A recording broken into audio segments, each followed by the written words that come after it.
Court Reporter with Stovall and Associates.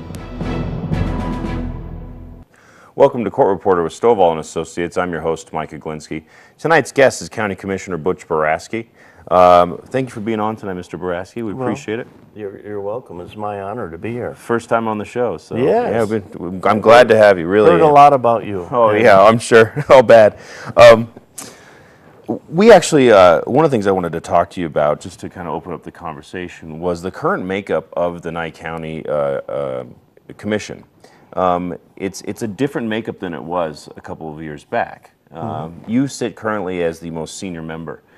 From your perspective and experience, you know, kind of compare and contrast as far as what you had 3-4 years ago versus what we were looking at today. Well, we've lost a wealth of knowledge with Commissioner Eastley and Commissioner Hollis. Both of them, Commissioner Eastley obviously was 12 years on the board and most knowledgeable with a memory like a computer. Commissioner Hollis was very good, understood Yucca Mountain, and that was his forte, experience of working out there and everything. And of course, I came along in the middle there, and I'm just a dirt contractor with experience in running a crew and working as a contractor. I brought a little something to the board, and now we have two new members that bring.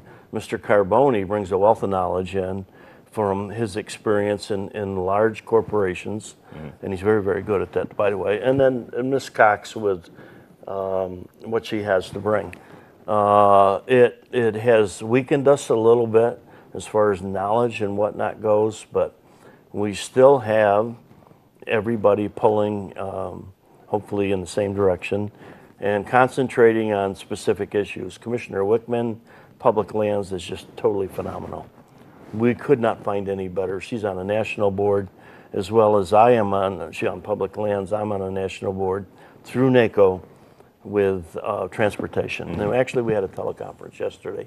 Got some really good information. People have to understand that as commissioners, we just don't stay here in Pahrump or Lorinda's case up north in Round Mountain. We have to do FaceTime with people like we're having right now. And if we want to get somebody else's wealth of knowledge, we have to go tap into it. Right. So we have to go to them. And NACO is an enormous tool across this country for counties, because the counties are the ones that basically get the brunt of the short end of the stick, let's put it politely here, from both state and federal governments. Everything rolls down to us, it's mandated, and then we have to figure out a way how to take care of it, pay for it, administer it, and whatnot. So it's a very complex job. We do have 4 commissioners in Pahrump that all live here, but again, we represent the county, and if anybody thinks they don't, then they shouldn't be on the board. So again, with the makeup now, being that you do have 4 of the 5 commissioners here in Pahrump, do you find sometimes that local issues are being pushed onto the county level when it's really not your jurisdiction per se to be ruling on those types of things or even discussing them? Well, the county carries the brunt of the codes and regulations. You've got to realize that the town board has this function as a town board for this valley, but they have parks and recreation, swimming pools, fire department, and I think they have one other thing, whereas the county has everything else. Right. And it's all the courts, the assessor, the recorder, right on down the line, code enforcement, planning, all of those are on the hands of the county right now, and we do handle the majority of things in this valley, okay? The town has its job to do its part, and then we have our job to do our part. The old saying that cooperation is the key, it is. I try to work diligently with town board members on a regular basis, Dr. Waters, Mr. Dolan, Harley, and have over the years networked with all those individuals, and we can get a lot more done that way. There is some differences of opinion right now we have local residents that are not very happy with the way money is being spent. And actually, they don't, that's both on the town and the county side. Well, again, I think that you're probably referring to some of the more controversial market research reports and things like that. I know they've been somewhat controversial, but again, I mean, it's an interesting quandary you guys are in, because with the town board not actually having any fiscal power, but having to show some type of direction towards representing the local level citizenship or citizenry. Are you finding that, with the newer county commissioners in place, that are they maybe representing the local level overzealously? No, I think we all represent the local level. I don't. There's no misconception here. We represent all the people of the county, and that includes Pahrump. There's no exceptions. Yeah, there might be a little bit of leaning towards this community, but Nye County is always taking care of all of the communities in its capacity as a county. And again, things can go smoother if we work together, and if they don't, then there's been feuds and things over the years that long before I came here, and that's 16 years ago.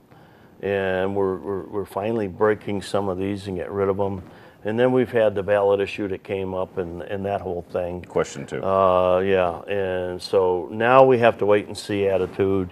And then whatever happens after that, we're going to have to handle it one way or the other. And right now, actually, what's happening with question 2 is that Coonsey is, District Attorney Coonsey, Brian Coonsey, has been looking to see what his interpretation of that actual piece or like I said, the question itself, and what it'll actually entail or allow for the county to do. Yeah, correctly. So is there any progress with that? I mean, have you guys seen anything since the passage of that? No, it's in the state Supreme Court now, and it'll be up to them to make a determination. The latest information I tried to check and see, when can we expect this to go on the docket or whatever, and it's still out there a ways. It might run all the way into the next election, which is going to get pretty ugly, because you'll have people running for office and they don't know whether, that if there should be a couple of town board seats up, 2 or 3. I can't remember what the cycle was. At least 2 seats. I think there's 3 seats up there. 3 seats, and it's going to be. I just wish the state Supreme Court would have time to review this case and decide one way or the other so we can move on. Right. A lot of people in the community are nervous. A lot of people on the town side are worried about their jobs and things. And I'm going to ask pretty soon here that we start doing a transition team to in advance, to be prepared in case it goes one way or the other. Okay. And we should be prepared for that. It's hard to do without really knowing what they're going to decide, and prepare for the worst. Yeah. Yeah. We're going to take our first commercial break. We'll be right back after. Court Reporter with Stovall and Associates.